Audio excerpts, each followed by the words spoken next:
आदरणीय प्रधानमंत्री जी, आपको सुस्वागतम.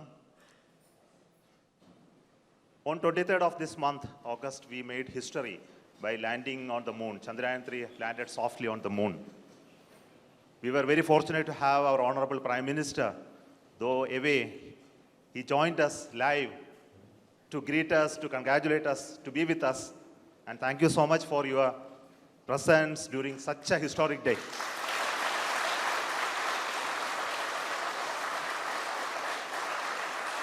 You promised us that you will come and meet us on that day. And you are here. And thank you so much for your gracious presence today amongst us. And today we look forward to your words of wisdom, your vision, your expectation from us. And for all those words, we are at ears to you. Honorable Pradhana Mantri ji, आपको मेरा स्वागत इसरो में ये control centre में. Thank you, sir.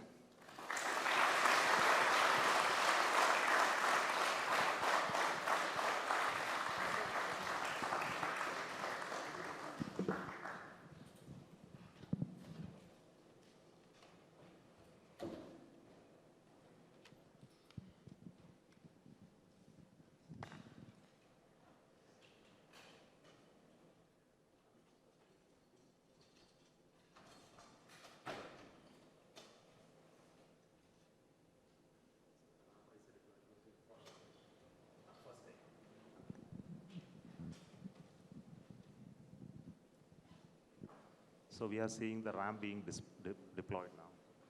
This is animation. We'll see the real.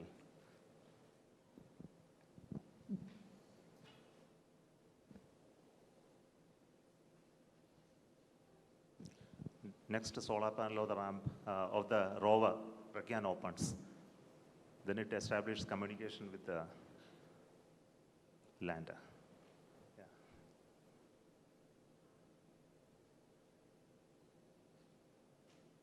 Then it slowly comes out. Now the rover has already moved 12 meters. So we'll see the onboard camera visuals.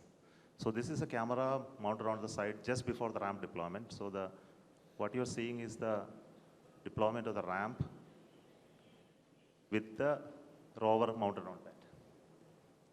The solar panel of the rover is deployed already and it is getting released and moving towards moon, sir.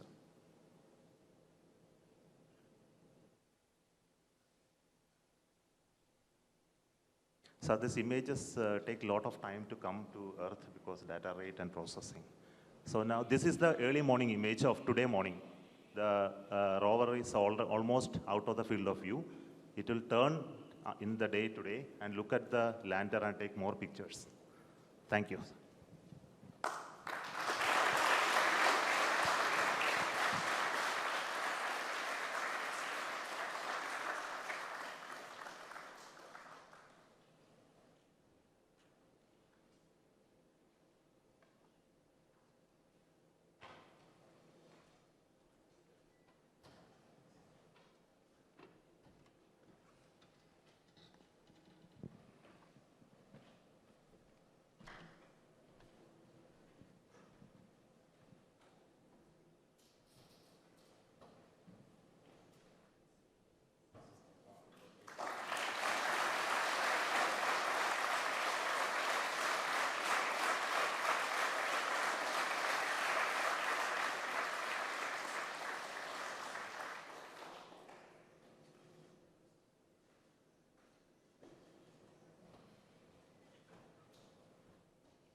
नमस्कार friends.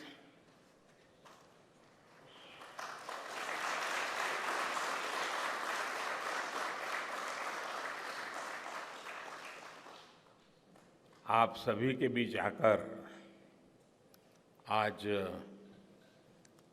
एक अलग ही खुशी महसूस कर रहा हूं।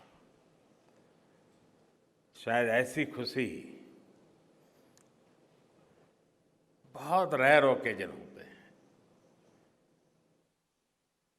जब तन मन खुशियों से भर गया हो। और व्यक्ति के जीवन में कई बार ऐसी घटनाएं घटती हैं कि वो बेसब्री हावी हो जाती है। इस बार मेरे साथ भी ऐसा ही हुआ है। इतनी बेसब्री,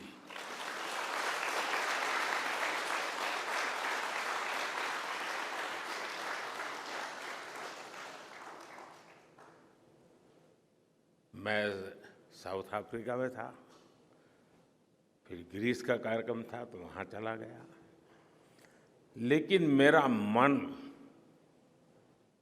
पूरी तरह आपके साथ ही लगा हुआ था।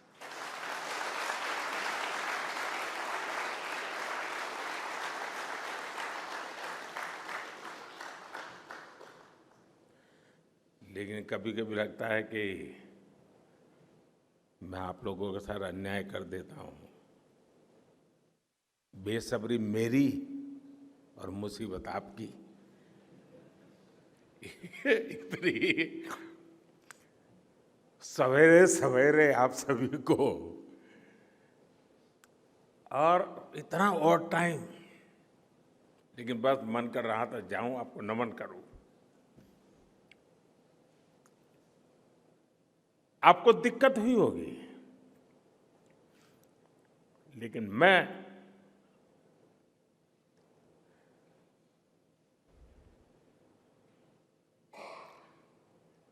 भारत में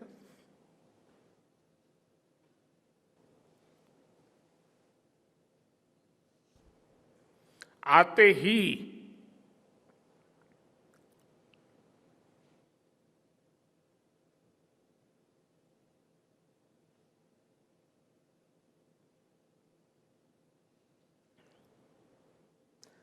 जल्द से जल्द आपके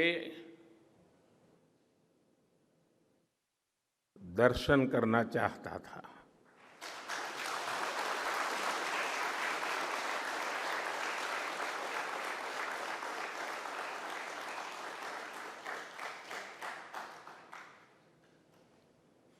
आप सबको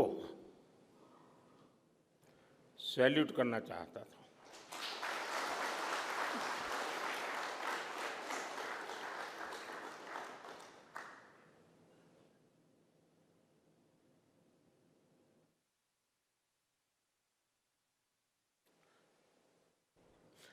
सैल्यूट आपके परिश्रम को, सैल्यूट आपके धैर्य को, सैल्यूट आपकी लगन को, सैल्यूट आपकी जीवटता को, सैल्यूट आपके जज्बे को। आप देश को जिस ऊंचाई पर लेकर गए हैं, ये कोई साधारण सफलता नहीं है। ये अनंत अंतरिक्ष में भारत के वैज्ञानिक सामर्थ्य का शंखनाद है।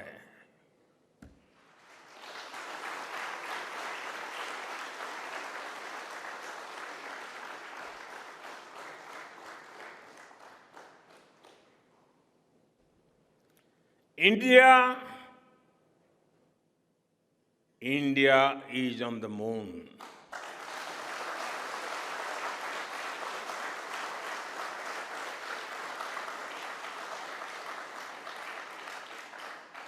We have our national pride placed on the moon.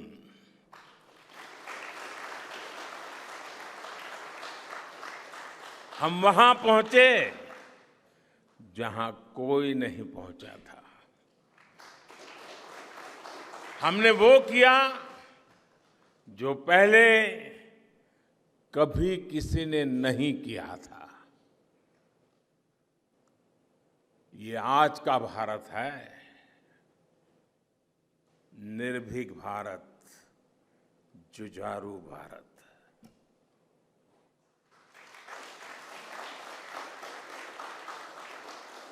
ये वो भारत है जो नया सोचता है, नए तरीके से सोचता है, जो डार्क जोन में जाकर भी दुनिया में रोशनी की किरण फैला देता है।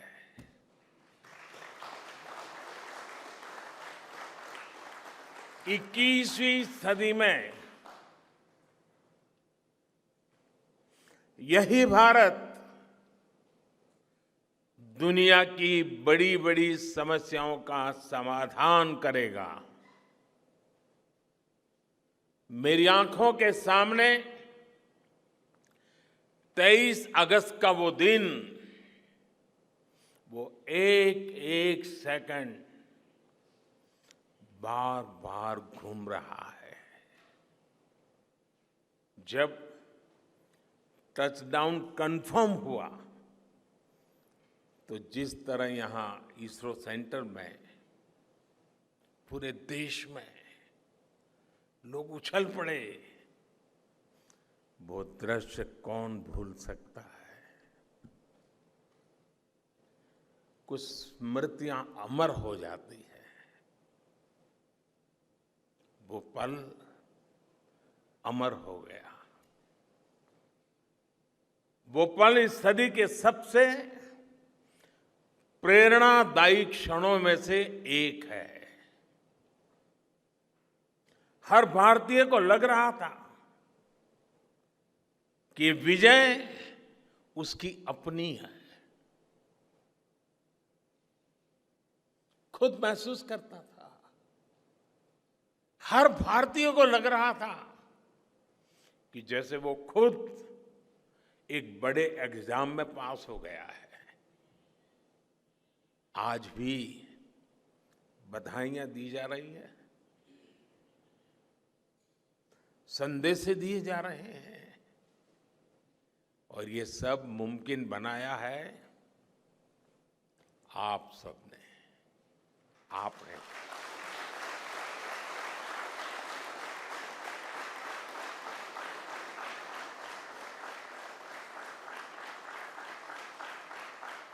देश के मेरे वैज्ञानिकों ने ये मुमकिन बनाया है। मैं आप सबका जितना गुणगान करूं वो कम है। मैं आपकी जितनी सराहना करूं वो कम है। साथियों, मैंने वो फोटो देखी जिसमें हमारे मून लैंडर ने अंगद की तरह चंद्रमा पर मजबूती से अपना पैर जमाया हुआ है।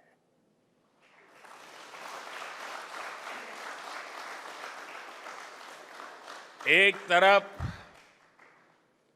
विक्रम का विश्वास है तो दूसरी तरफ प्रज्ञान का पराक्रम है।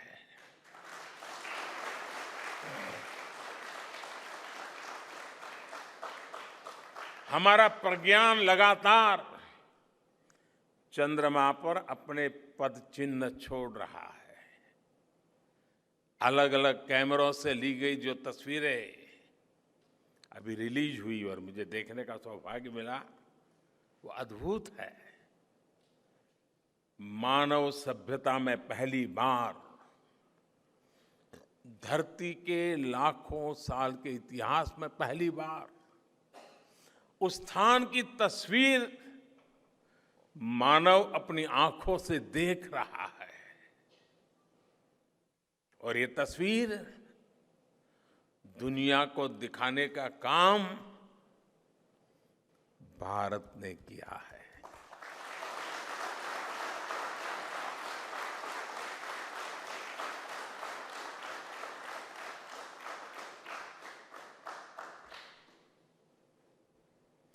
आप सभी वैज्ञानिकों ने किया है। आज पूरी दुनिया भारत की साइंटिफिक स्पिरिट का, हमारी टेक्नोलॉजी का और हमारे साइंटिफिक टेम्परामेंट का लोहा मान चुकी है।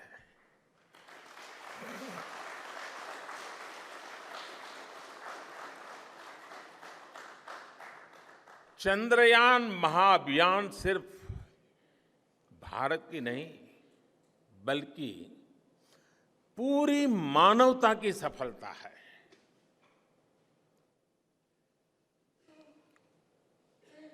हमारा मिशन जिस क्षेत्र को एक्सप्लोर करेगा उससे सभी देशों के लिए मून मिशंस के नए रास्ते खुलेंगे। ये चांद के रहस्य को तो खोलेगा ही, साथ ही धरती की चुनौतियों के समाधान में भी मदद करेगा। आपकी इस सफलता के लिए मैं एक बार फिर सभी वैज्ञानिकों को, टेक्नीशियंस, इंजीनियर्स और चंद्रयान महाअभियान से जुड़े सभी सदस्यों को बधाई देता हूं।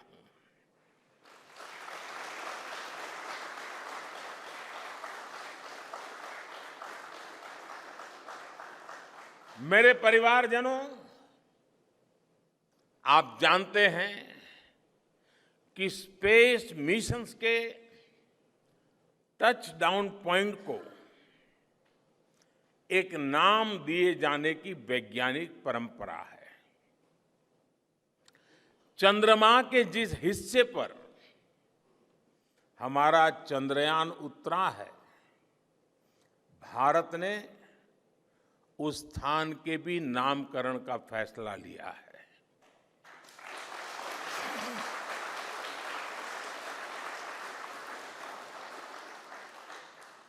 जिस स्थान पर चंद्रयान 3 का मून लैंडर उतरा है, अब उस पॉइंट को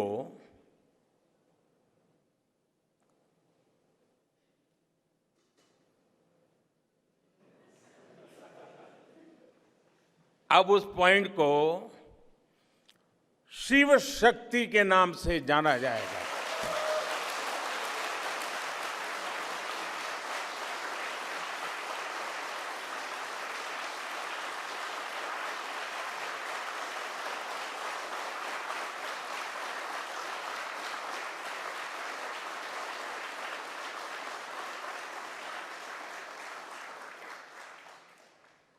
शिव में मानवता के कल्याण का संकल्प समाहित है और शक्ति से हमें उन संकल्पों को पूरा करने का सामर्थ्य मिलता है। चंद्रमा का शिव शक्ति पॉइंट हिमालय से कन्याकुमारी से जुड़े होने का बोध कराता है।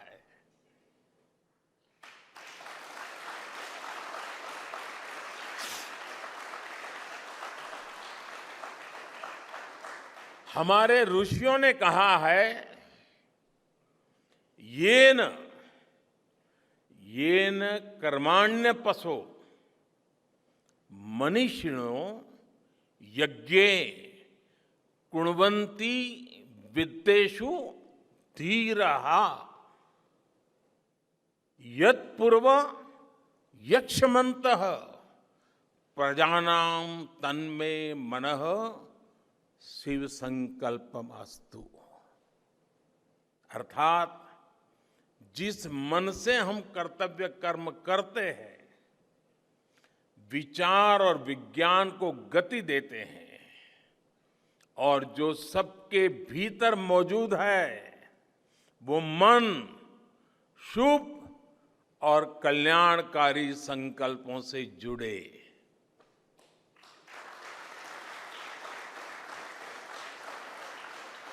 मन के इन शुभ संकल्पों को पूरा करने के लिए शक्ति का आशीर्वाद अनिवार्य है, और ये शक्ति हमारी नारी शक्ति है।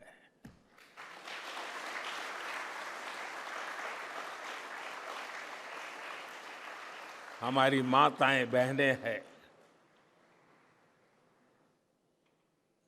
हमारे यहां कहा गया है, सृष्टि स्थिति विनाशानां शक्ति भूते सनातनी। अर्थात निर्माण से प्रलय तक पूरी सृष्टि का आधार नारी शक्ति ही है।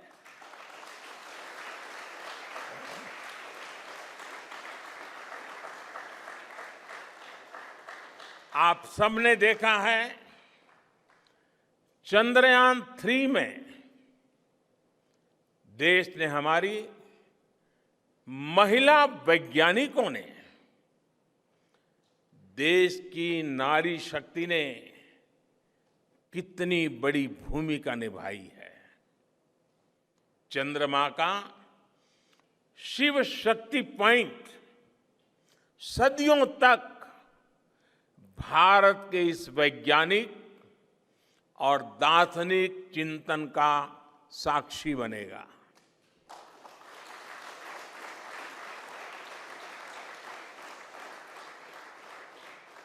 ये शिव शक्ति पॉइंट आने वाली पीढ़ियों को प्रेरणा देगा कि हमें विज्ञान का उपयोग मानवता के कल्याण के लिए ही करना है।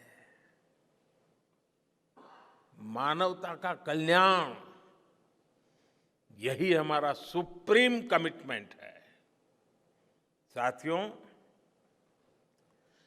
एक और नामकरण काफी समय से लंबित है। 4 साल पहले जब चंद्रयान 2 चंद्रमा के पास तक पहुंचा था, जहां उसके पदचिन्ह पड़े थे, तब ये प्रस्ताव था कि उस स्थान का नाम तय किया जाए। लेकिन उन परिस्थितियों में निर्णय लेने के स्थान पर हमने प्रण लिया कि जब चंद्रयान 3 सफलतापूर्वक चांद पर पहुंचेगा, तब हम दोनों पॉइंट का नाम एक साथ रखेंगे।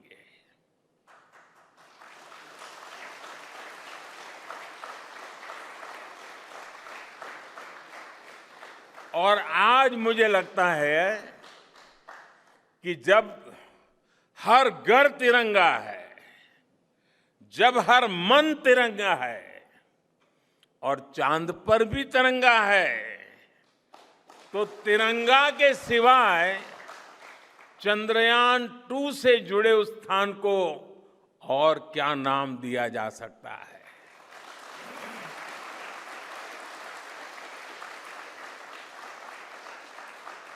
इसलिए चंद्रमा के जिस स्थान पर चंद्रयान 2 ने अपने पदचिन्ह छोड़े हैं, वो पॉइंट अब तिरंगा कहलाएगा।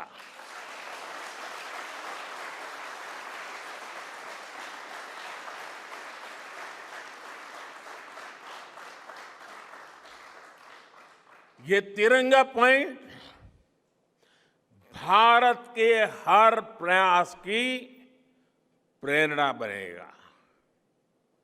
ये तिरंगा पॉइंट हमें सीख देगा कि कोई भी विफलता आखिरी नहीं होती। अगर दृढ़ इच्छा शक्ति हो तो सफलता मिलकर के ही रहती है। यानी मैं फिर दोहरा रहा हूं, चंद्रयान 2 के पद चिन्ह जहां है, वो स्थान आज से तिरंगा पॉइंट कहलाएगा।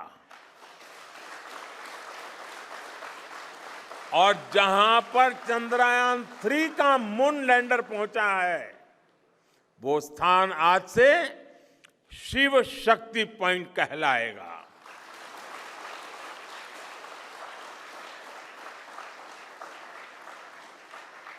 साथियों, आज भारत दुनिया का चौथा ऐसा देश बन चुका है जिसने चंद्रमा की सतह को छुआ है। ये सफलता तब और अधिक बड़ी हो जाती है जब हम ये देखते हैं कि भारत ने अपनी यात्रा कहां से शुरू की थी। एक समय था जब भारत के पास जरूरी तकनीक नहीं थी, सहयोग भी नहीं था। हमारी गिनती थर्ड वर्ल्ड यानी थर्ड रो में खड़े देशों में होती थी। थर्ड वर्ल्ड थर्ड रो में खड़े हुए लोगों में होती थी। वहां से निकलकर आज भारत दुनिया की 5वीं सबसे बड़ी अर्थव्यवस्था बना है।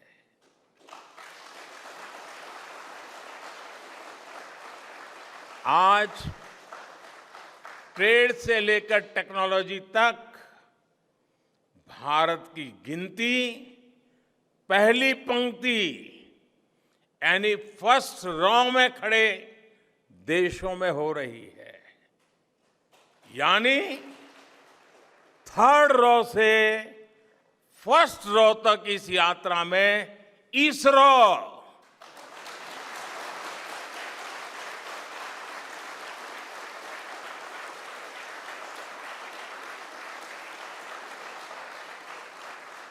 इसरो जैसी संस्थानों की बहुत बड़ी भूमिका रही है।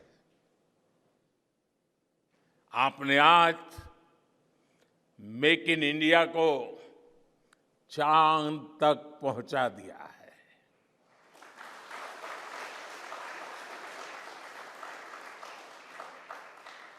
मेरे परिवारजनों, मैं आज आपके बीच आकर विशेष तौर पर देशवासियों को आपकी मेहनत के बारे में बताना चाहता हूं। जो मैं बातें बता रहा हूं वो आपके लिए नई नहीं है, लेकिन आपने जो किया है, जो साधना की है, वो देशवासियों को भी पता होना चाहिए। भारत के दक्षिण हिस्से से चंद्रमा के दक्षिणी ध्रुव तक चंद्रयान की ये यात्रा आसान नहीं थी। मून लैंडर की सॉफ्ट लैंडिंग सुनिश्चित करने के लिए हमारे वैज्ञानिकों ने इसरो की रिसर्च फैसिलिटी में आर्टिफिशियल मून तक बना डाला।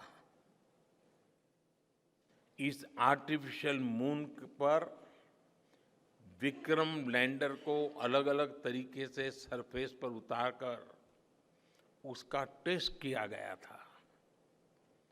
अब इतने सारे एग्जाम देकर हमारा मून लैंडर वहां गया है तो उसे सक्सेस मिलनी ही मिलनी थी।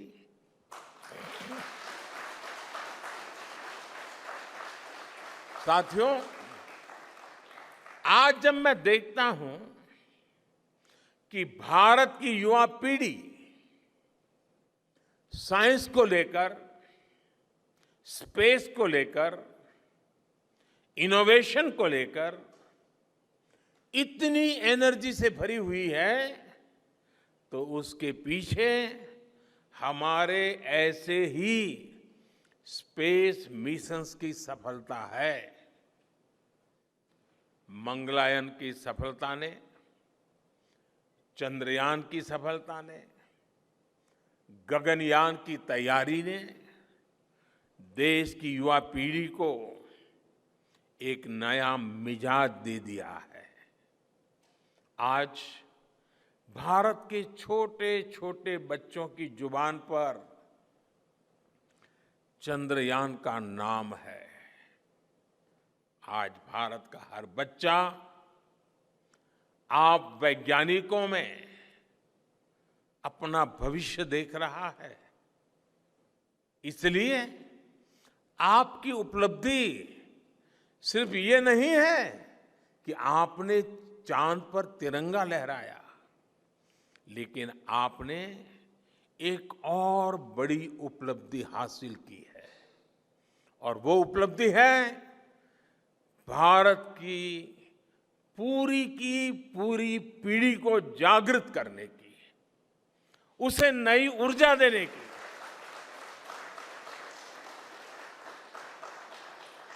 आपने एक पूरी पीढ़ी पर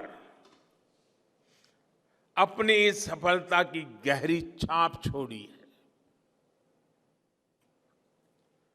आज से कोई भी बच्चा रात में जब चंद्रमा को देखेगा तो उसको विश्वास होगा कि जिस हौसले से मेरा देश चांद पर पहुंचा है, वही हौसला, वही जज्बा उस बच्चे के भीतर भी है, उस युवा के भीतर भी है। आज आपने भारत के बच्चों में आकांक्षाओं के जो बीज बोए हैं, कल वो वट वृक्ष बनेंगे और विकसित भारत की नींव बनेंगे।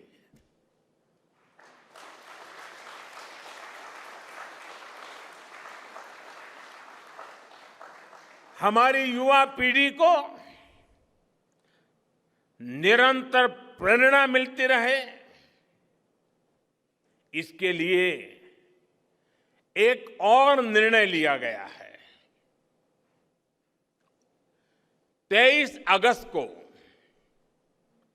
जब भारत ने चंद्रमा पर तिरंगा फहराया, उस दिन को अब हिंदुस्तान नेशनल स्पेस डे के रूप में मनाया जाएगा।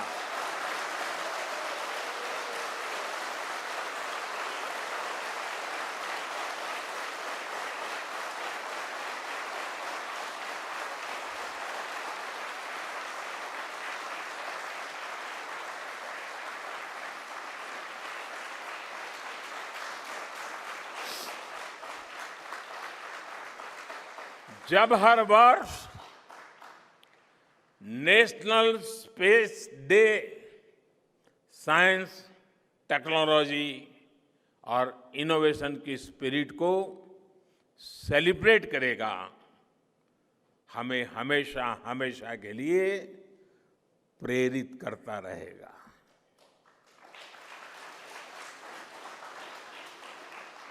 मेरे परिवारजनों, आप भी जानते हैं कि स्पेस सेक्टर का जो सामर्थ्य है,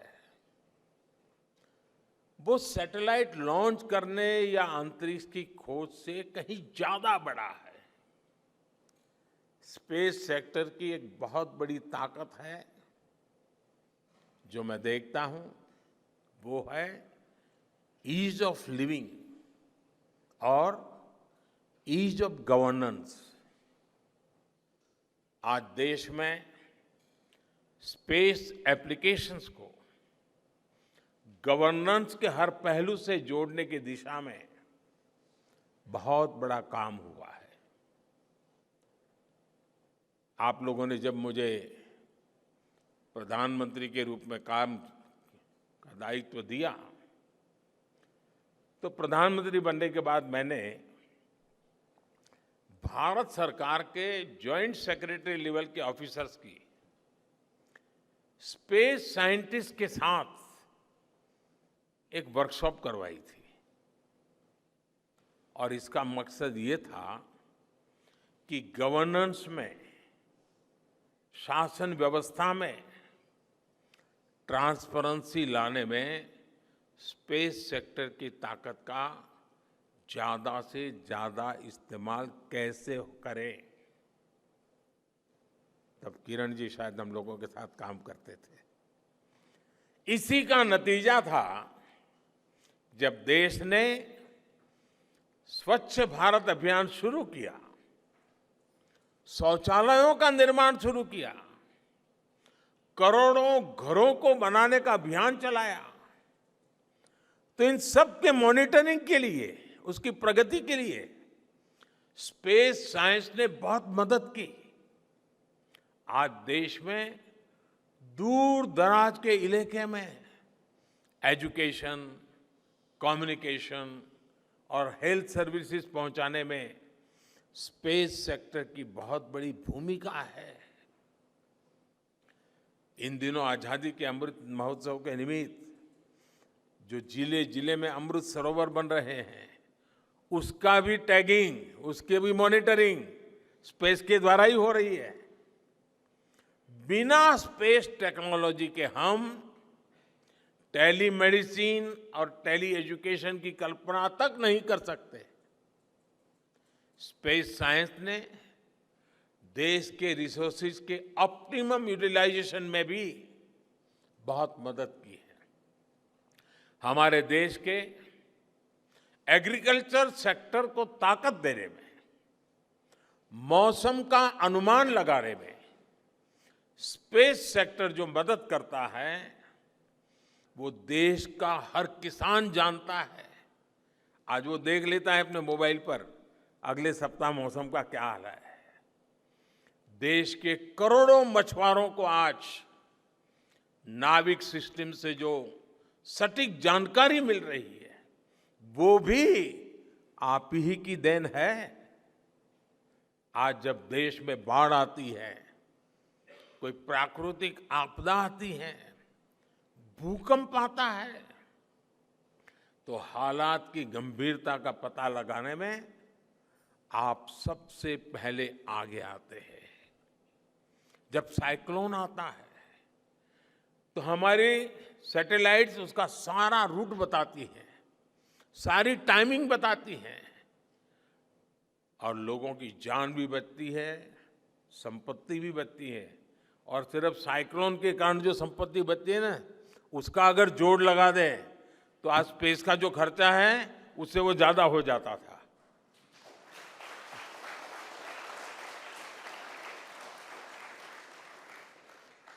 हमारे PM Gatishakti national master plan का आधार भी स्पेस टेक्नोलॉजी ही है।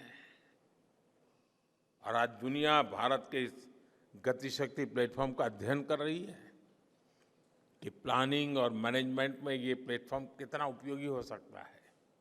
इससे प्रोजेक्ट्स की प्लानिंग, एजुकेशन और मॉनिटरिंग में काफी मदद मिल रही है।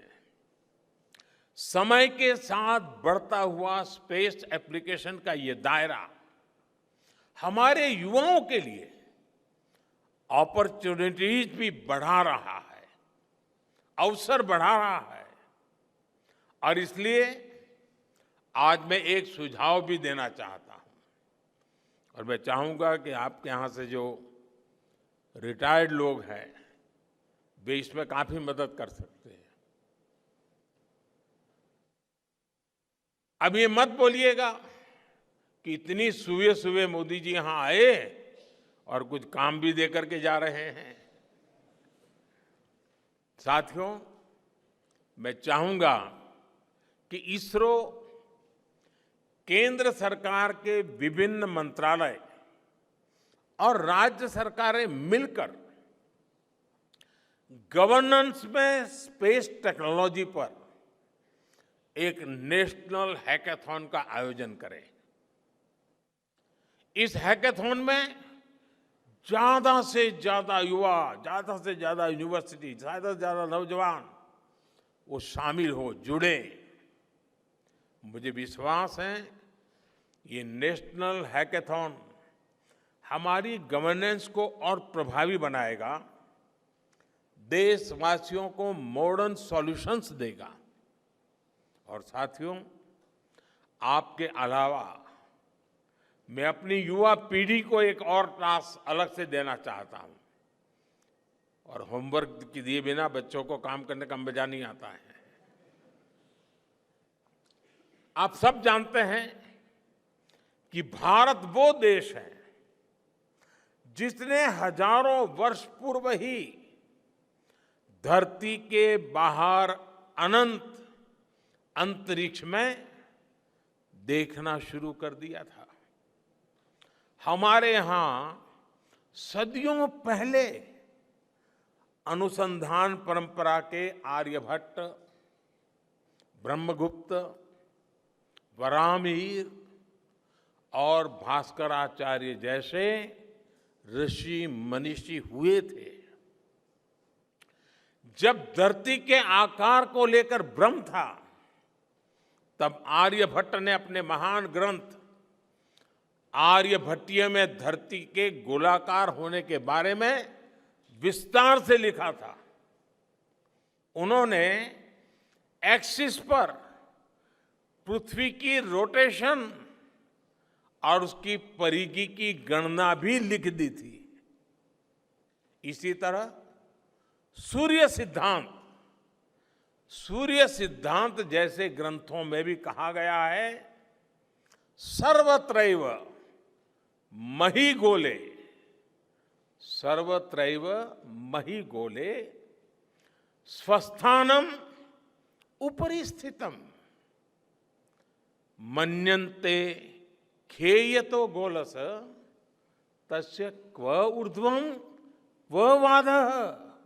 अर्थात पृथ्वी पर कुछ लोग अपनी जगह को सबसे ऊपर मानते हैं, लेकिन ये गोलाकार पृथ्वी तो आकाश में स्थित है, उसमें ऊपर और नीचे क्या हो सकता है, ये उस समय लिखा गया था।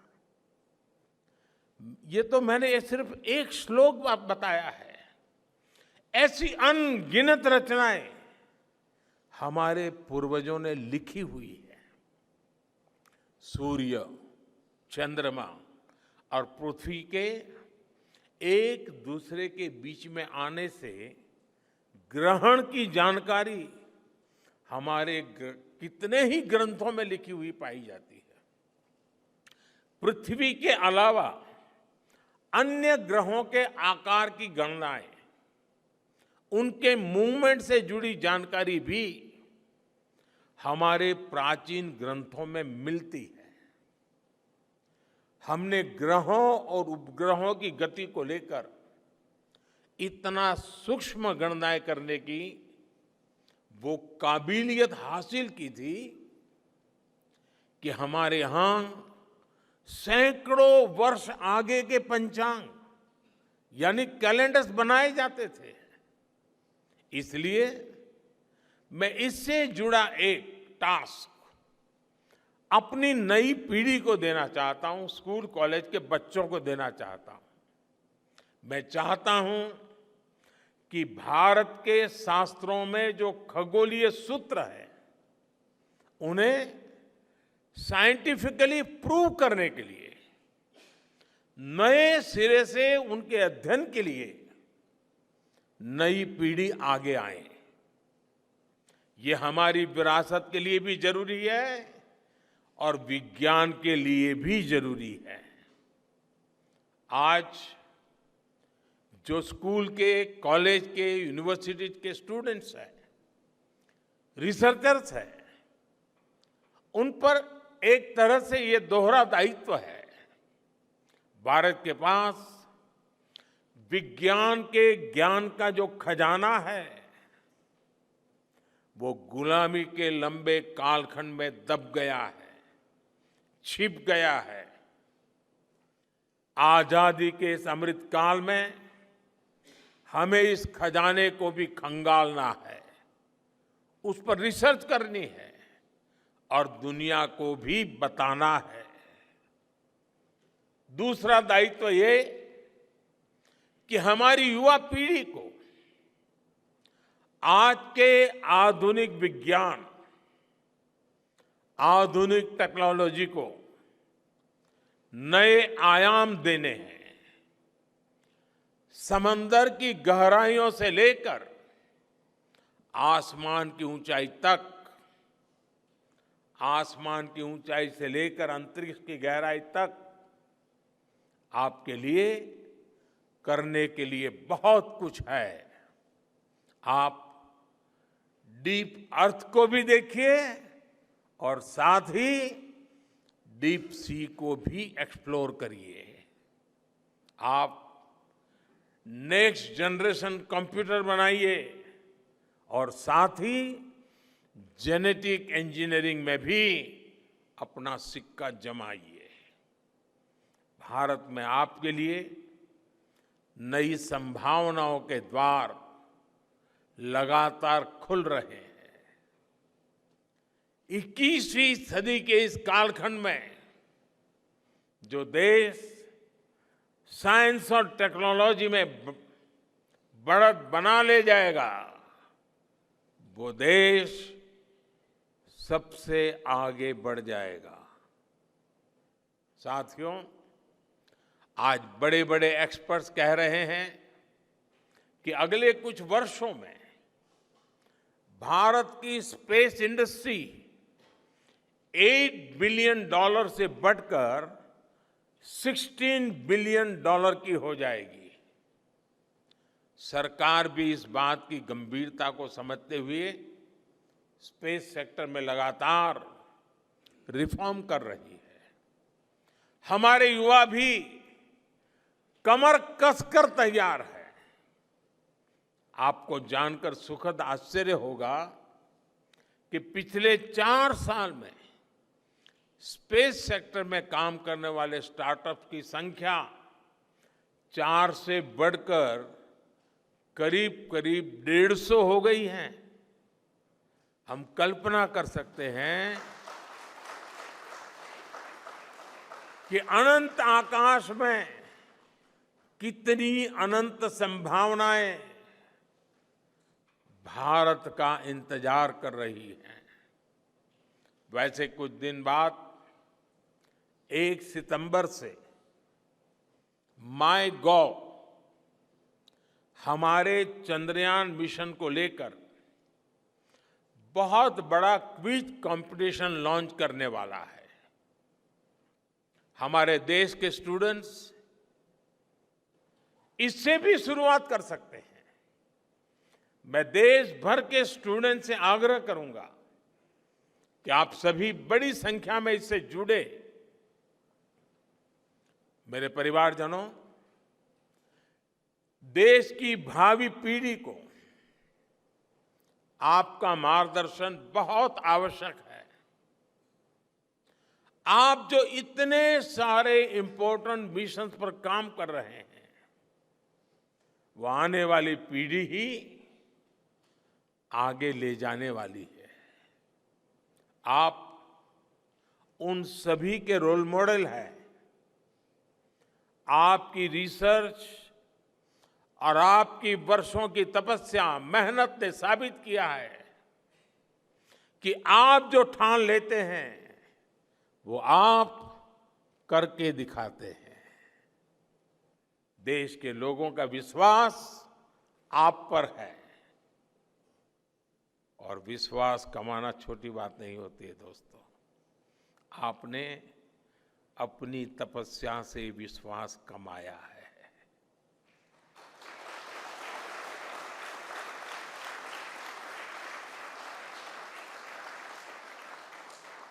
देश के लोगों का आशीर्वाद आप पर है। इसी आशीर्वाद की ताकत से, देश के प्रति इसी समर्पण भाव से भारत साइंस एंड टेक्नोलॉजी में ग्लोबल लीडर बनेगा। और मैं आपके बीच बड़े विश्वास के साथ बताता हूं, इनोवेशन की हमारी यही स्पिरिट ही 2047 में विकसित भारत के सपने को साकार करेगी। इसी विश्वास के साथ मैं फिर एक बार आप सबके दर्शन करके पावन हुआ हूं। देशवासी गौरव से भरे हुए हैं। सपने बहुत तेजी से संकल्प बन रहे हैं और आपका परिश्रम उन संकल्प को सिद्धि के तक ले जाने के लिए बहुत बड़ी प्रेरणा बन रहा है। आपको जितनी बधाई दूं कम है, जितना अभिनंदन करूं कम है। मेरी तरफ से, करोड़ों करोड़ों देशवासियों की तरफ से, दुनिया भर की साइंटिफिक कम्युनिटी की तरफ से अनेक अनेक धन्यवाद, बहुत बहुत शुभकामनाएं। भारत माता की, भारत माता की, भारत माता की। धन्यवाद।